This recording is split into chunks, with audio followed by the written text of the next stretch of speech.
O Supremo Tribunal Federal, Janaína, formou maioria para condenar o ex-deputado federal Roberto Jefferson em relação a atentado ao exercício dos poderes, calúnia, homofobia, incitação ao crime. Qual foi a pena estabelecida para o ex-deputado? Janaína. Pois é, Tiago, todos os ministros já votaram nesse julgamento. E a pena estabelecida ficou de 9 anos, 5 meses... e 9 anos, 1 mês e 5 dias de prisão, inicialmente em regime fechado. Esse foi o voto do relator, do ministro Alexandre de Moraes, que também pediu aí que ele pague, Roberto Jefferson pague uma indenização de R$200 mil por danos morais. E aí esse voto do ministro foi acompanhado por outros 6 ministros, então formando aí a maioria. Então, só lembrando que ele foi condenado por esses crimes que você falou, calúnia, homofobia, incitação à prática de crime e também por tentar impedir com o emprego aí de violência o livre exercício dos poderes da União e também dos estados. Esses crimes se referem, Tiago, a vídeos que Roberto Jefferson publicou nas redes sociais, entrevistas também, onde ele incentivava a população a invadir o Senado, a agredir parlamentares, e ele até defendeu a explosão do prédio do Tribunal Superior Eleitoral. Só lembrando que ele, durante esse processo, ele chegou a ficar preso em prisão domiciliar, mas ele acabou desobedecendo medidas cautelares, porque ele concedeu entrevistas, inclusive nessas entrevistas fez muitas ofensas à ministra Carmen Lúcia, à comunidade LGBT, então ele acabou sendo ali alvo de um novo mandado de prisão. E quando ele foi alvo desse mandato de prisão, isso foi às vésperas das eleições de 2022, a gente lembra que ele acabou recebendo a equipe de policiais federais que foram cumprir esse mandato com tiros, né?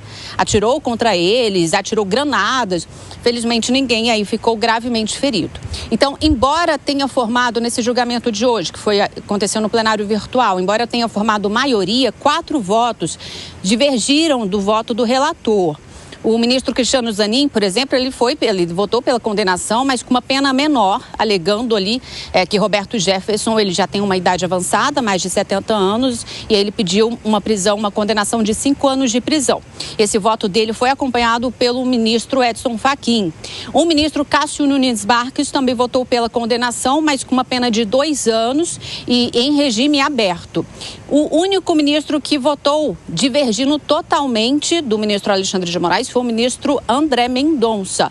Ele alegou ali que Roberto Jefferson não tem foro privilegiado e disse também que as acusações contra ele não têm nenhuma relação com outros processos que estão em tramitação aqui no Supremo, como o 8 de janeiro e as milícias digitais. Mas fato é que esse julgamento então já finalizou com a condenação de Roberto Jefferson a 9 anos de prisão. Tiago. Perfeito. A maioria já formada pelos ministros do Supremo. Janaína Camelo com os detalhes do Judiciário de Brasília até daqui a pouco. Janaína, mais um giro com os nossos comentaristas. Eu chamo primeiro agora o Cristiano Vilela.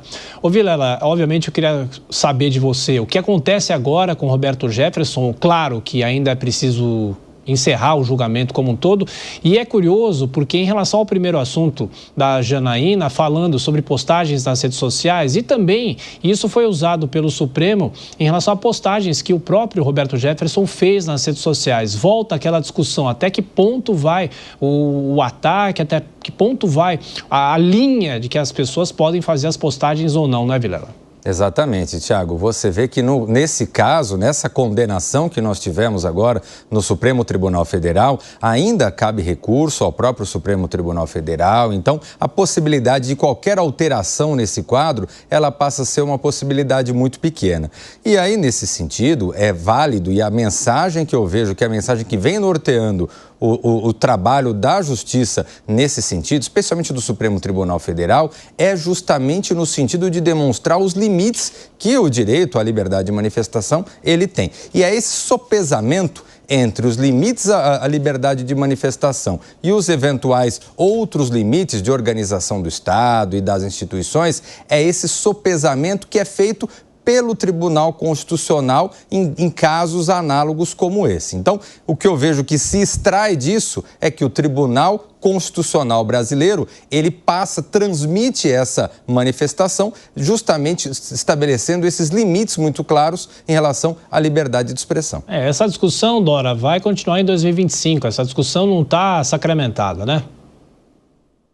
Não, de forma alguma. Agora, é óbvio, eu não sei nem por que precisa notificação. Quer dizer, precisa, né? Quer dizer, o YouTube deveria fazer a moderação, porque eu sempre bato nessa tecla. Tudo bem, é um veículo diferente, mas é um veículo de comunicação. Ninguém, rádio, jornal, televisão, fica dando asa, fica dando divulgação para qualquer maluquice que aparece. Então, o que é evidentemente mentira, é claro que é deletério para a coletividade. Então, claro que essa providência da CGU é muito de acordo. Agora, é claro que vai ter gente que vai ficar alegando que é censura, ora bolas. Não tem o menor cabimento. Agora, quanto ao Roberto Jefferson, eu assisti várias das manifestações, convivi com o Roberto Jefferson na Câmara. É uma pessoa, eu diria, inteiramente diferente. Roberto Jefferson é uma pessoa,